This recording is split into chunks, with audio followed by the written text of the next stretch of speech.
El debate sobre el aborto en Argentina es mucho más que una simple pelea política. Es un verdadero laberinto de preguntas legales, científicas y éticas. En este análisis, vamos a desarmar los argumentos centrales para entender qué hay en el fondo de la discusión, o sea, qué dice la ley y, sobre todo, cómo la interpreta cada lado de la grieta. En las calles de Argentina, la división se ve, se siente. Por un lado, el pañuelo verde, que ya es un símbolo de la campaña por el aborto legal, seguro y gratuito. Y por el otro, el pañuelo celeste, que representa al movimiento que se autodenomina a favor de las dos vidas. La verdad es que estos dos colores resumen una fractura social muy, muy profunda. Para no perdernos en este tema tan complejo, vamos a seguir una hoja de ruta bien clara. Primero, vamos a entender el contexto de estos dos pañuelos. Después, nos vamos a meter de lleno en la pregunta jurídica clave. Luego, veremos cómo las cortes internacionales influyen en todo esto, cómo aterriza en la ley argentina. Y vamos a cerrar con esas preguntas que a día de hoy siguen abiertas. Empecemos por el principio. En el fondo, este debate es una colisión de derechos que están en la Constitución. Por un lado, está el derecho a la vida de la persona por nacer, y por el otro, la libertad y la autonomía de la mujer sobre su propio cuerpo. El Estado queda en el medio, tratando de arbitrar este choque, y es ahí donde todo se complica. Y esto nos lleva directo al núcleo de toda la discusión. La pregunta que realmente define las posturas legales no tiene que ver tanto con biología o filosofía, sino con un concepto jurídico súper específico. Y acá está la pregunta que lo cambia todo. Ojo, la clave no es definir cuándo empieza la vida. En eso no se ponen de acuerdo ni los científicos. La pregunta legal es otra. ¿En qué momento exacto el derecho le da a un ser el estatus de persona humana, con todos los derechos que eso implica? A ver, antes de meternos en lo legal, pongamos sobre la mesa una base científica neutral. El proceso biológico arranca con la fecundación, que crea el cigoto con un ADN único. Este cigoto empieza a dividirse, viaja hasta el útero y más o menos entre el día 7 y 8 se implanta. Estos son los hechos.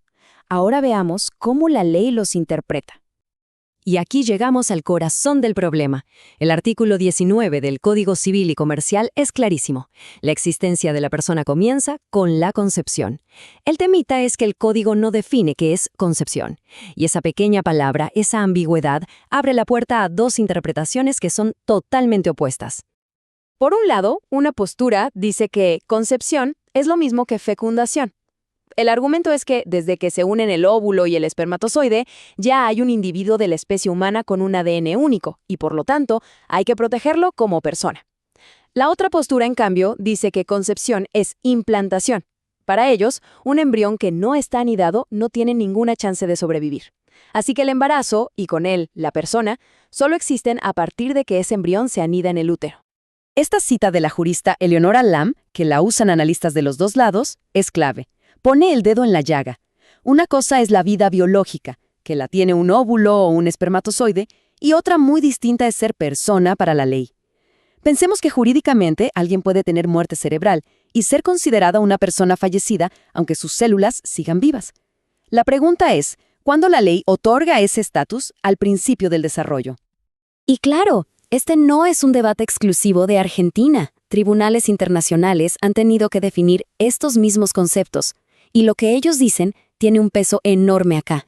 El caso Artavia Murillo es un antes y un después.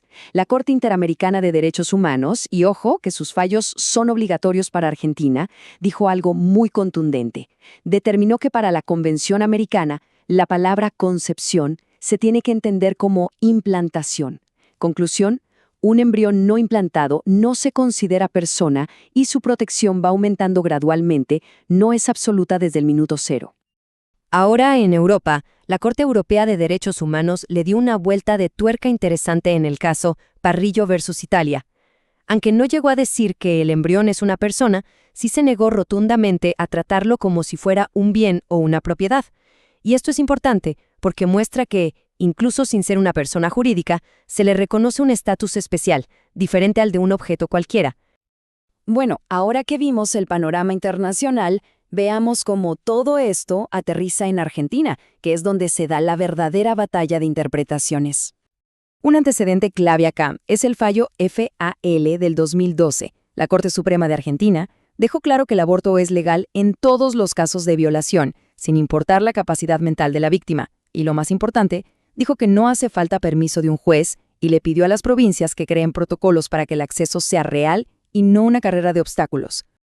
Y volvemos al epicentro de la tormenta, el artículo 19 del nuevo código, que se sancionó en 2015, o sea, después de los fallos FAL y Artavia Murillo. Entonces, la gran pregunta es, ¿cómo hay que interpretar este artículo con esos antecedentes sobre la mesa? Desde una vereda, juristas como Marisa Herrera dicen que el nuevo código no se puede leer en una burbuja. Hay que leerlo a la luz de los tratados de derechos humanos. Sostienen que la palabra concepción se tiene que interpretar como implantación, siguiendo la línea de Artavia Murillo.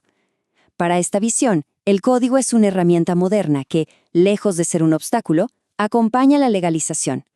Pero la visión opuesta es radicalmente distinta.